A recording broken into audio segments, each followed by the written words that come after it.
Jadi runtuhnya si S ini sebenarnya diakibatkan karena si S ini udah jadi keluar dari jalur, udah out of control gitu ya. Terus udah jarang rutin untuk melakukan ritual kasih makan leluhur tersebut. Akhirnya kolaps hidupnya kan. Makanya sampai ada cermai segala macam. Diduga narasumbernya ini adalah seseorang yang masih atau pernah jadi kepercayaan kok ART kepercayaannya ya. Itu gue agak shock mendengarnya itu sebenarnya. Masa sih gitu loh. Dan aku nggak mau bilang dan aku tidak tahu juga kalau memang RO ada terlibat atau memang ini secara transparan dilakukan dan memilih untuk akhirnya tidak mau terjun dan menjadi mualaf, who knows. Tapi kan ini kalau secara kita runutin bukti yang ada di jejak digital, kita kan ngelihat dari konten-konten yang adiknya si S ini, ya kan, adiknya si RO sama si S ini kan udah sering melakukan konten-konten yang berbau spiritual dan ke tempat-tempat yang memang sakral, ya kan. Di puncaknya juga pergi ke daerah tersebut, gitu kan. Nah, mungkin titik baliknya di sana, sehingga dari pasca itu kan kayaknya mereka terutama disinambungkan lagi ya, terpeciklah pengkhianatan-pengkhianatan yang dilakukan khususnya Miss S ini terhadap RO yang dilancarkan ke orang-orang yang ada di sekitar dari RO itu sendiri. Mulai dari fotografer yang dengan gampangnya kayak beli mainan dibelikan mobil. Terus siapa lagi dibelikan, pokoknya dibelikan harta benda aja gitu loh. Atau enggak mungkin berupa dana, nggak tahu. Betapa gampangnya dengan hanya karena suka dia berikan barang gitu, dan barangnya bukan mahal, yaitu bentuk kendaraan yang memang hari begini orang mau beli secara cash untuk pacaran aja. Coba bayangin, udah saking bergelimangnya udah sampai sebegitunya, ya kan. Akhirnya mungkin jadi kacau balau, lupa daratan, lupa sama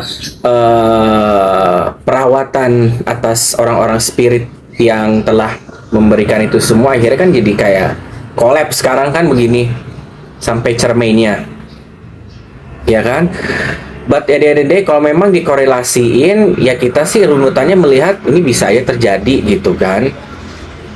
Kalau memang terjadi, peliknya sejauh mana, nah itu kita nggak tahu. Cuma dari narasumber ART-nya itu yang kalau memang sudah tidak udah tidak atau malah masih menjadi bagian dalam timnya di S itu sendiri, ya kan. Betapa seremnya gitu apa yang mereka lakukan demi untuk mendapatkan harta yang tidak logika lagi gitu. Dari setiap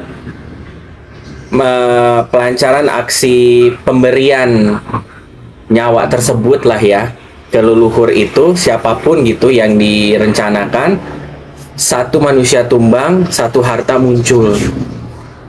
Begitu kan yang diomongin sama si RT itu di podcast itu ya kan. Mau dalam bentuk harta dana, barang, slide property, atau nggak bisnis, ya kan. At some point mereka memang benar-benar mencuat banget kan. Tapi RO juga bukan masalah karena S yang melakukan itu juga atau bagaimana. Tapi memang RO juga kita logikanya dia sukses karena usahanya dia sendiri mencari uang yang benar-benar dihasilkan dari kerjaan apapun yang dia bisa coba untuk jalani selagi masih punya nama, ya kan. Mendengar cerita ini aku jadi kayak betapa jahatnya ya gitu. Maksudnya orang-orang yang ada di sekitar lu yang kerja, sampai tukang kebun juga lu embat, tukang kebun juga lu ambil. Yang penting gimana caranya gue bisa dapat harta, gue hilangin satu orang. Mau dari ART kadang, atau dari driver, atau dari tukang-tukang yang bagian-bagian di mana di rumahnya. atau siapa nggak tahu. Ya kan?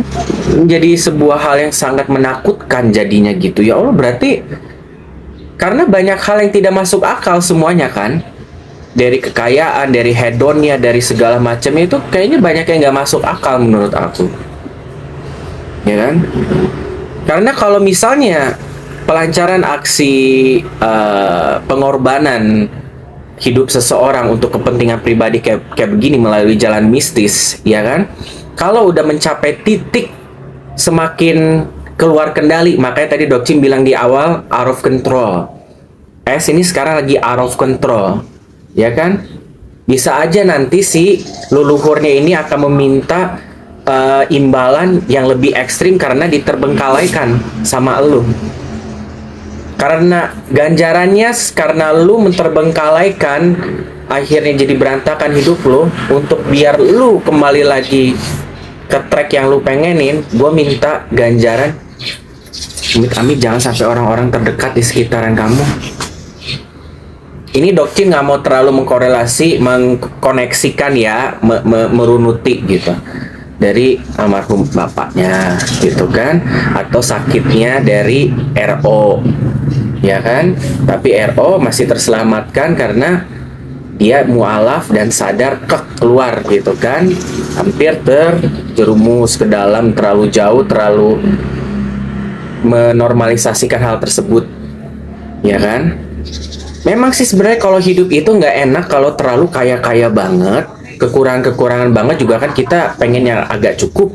Lebih baik hidup di tengah-tengah aja. Inilah contoh dimana kalau ketika hidup itu kita tidak pernah ada yang namanya rasa puas, ya, tidak pernah namanya mensyukuri, apalagi namanya baru tahu namanya kaya begini gitu. Mensyukuri aja, natural. Ngeri aku Yun, Hejiro dengar ceritanya itu kayaknya udah mah memang itu terjadi gitu, bahkan sampai kiainya juga secara belak-belakan ngomong, salah satu yang datang ke sini dia sebutkan nama Sarwenda, which is aneh menurut aku ya. Kuncen di Gunung Kawi ngomong namanya nggak pakai sensor. Itu yang aku lihat ada videonya ya. Legitimasinya sendiri, keotentikannya aku nggak mau bilang iya memang benar apa diedit ya, karena diwawancarai dibilang ya salah satunya dia gitu datang. Berarti kira gua tuh hanya sekedar kayak wah ada orang bisa kaya dengan cara usaha dan yang tidak masuk akal, kayaknya itu ada harapan buat gue gitu kan. Ada harapan mereka, terutama dia yang bisa begitu, kenapa gue nggak bisa gitu kan. Tapi setelah tahu kenyataan ini, again kita diingatkan sebagai manusia, namanya kita kan makhluk yang 5 menit pertama kita bisa ingat, 5 menit kemudian kita bisa lupa apa yang kita lakukan sepak terjangnya. Namanya tidak ada manusia yang sempurna. Tapi gue jadi berpikir, alhamdulillah gue mah gini aja deh ya. Korban penyiksaan Yunita, aku tetangganya nggak nyangka. Ini juga sama nih kasus Dajjal ini ya. Kasus yang pacar 3 tahun menyekap pasangannya. Ini aku sampai nggak bisa mikir nalar loh. Pas mau buat video terus terang Dokcin sampai nahan nangis loh. Ada kasus begini di Indonesia ternyata ya. Gua pikir maaf, bukan berarti semua yang jelek-jelek di luar negeri, tapi kenyataannya kasus-kasus yang Dajjal, psikopat, kayak monster itu aku pikir kan hanya ada di luar negeri, ya kan, dan secara terang-terangan gitu kan, dan kasusnya udah menjadi hal yang biasa. Aku nggak nyangka kalau itu bisa terjadi di Indonesia dan pasangan muda-mudi, dan gua rasa ini adalah generasi-generasi Gen Z sekitar anak-anak kelahiran 90-an ke atas, ya kan. Kalau memang lu tahu, lu sadar diri lu tuh punya ada rusak mental dan punya belenggu dalam kelamnya hidup kamu ya, lu jangan cari dosa, cari masalah lagi untuk hidup lu mengekspresikan ke jalan yang salah. Itu tidak menjadi alasan buat kamu.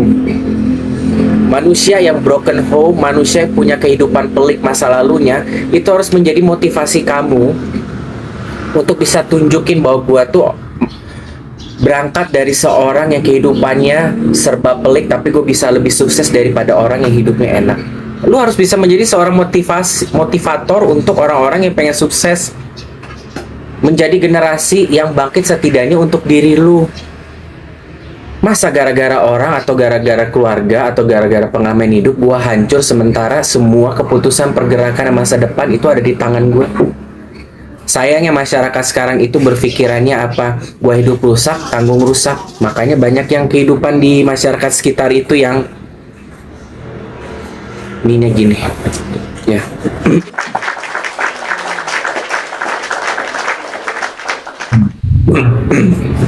Ya. Baru kasus RO, sekarang ada kasus begini. Kalau udah marah, ya, untuk menanggapi kasus ini, marahnya tuh kalau bisa sampai suara habis juga tidak akan cukup. Gua ngebayangin aja tiap harinya bagaimana, tiap detik menitnya yang dilakukan, aksi-aksi yang dilancarkan, skema-skemanya seperti apa, nafas tiap hari, tiap detik yang kamu dengar dari si pasangan kamu ini, wajahnya, mengeluhnya, setan-setan mungkin yang datang ke dalam rumah kos-kosan yang kamu pindah-pindah itu, kayaknya ngeliat setan juga udah jadi kayak temen, karena kamu aja, Dajjal aja kayaknya nggak segila lu. Lucifer, ya, kamu adalah jin di atas jin yang menyamar jadi manusia. Jiwa lu mungkin udah di akhirat, tapi raga lu dikuasai sama jin, ya. Makanya ini tidak ada yang bisa dideskripsikan dalam bentuk hukuman selain mendapatkan sebuah hukuman yang paling maksimal, itu aja.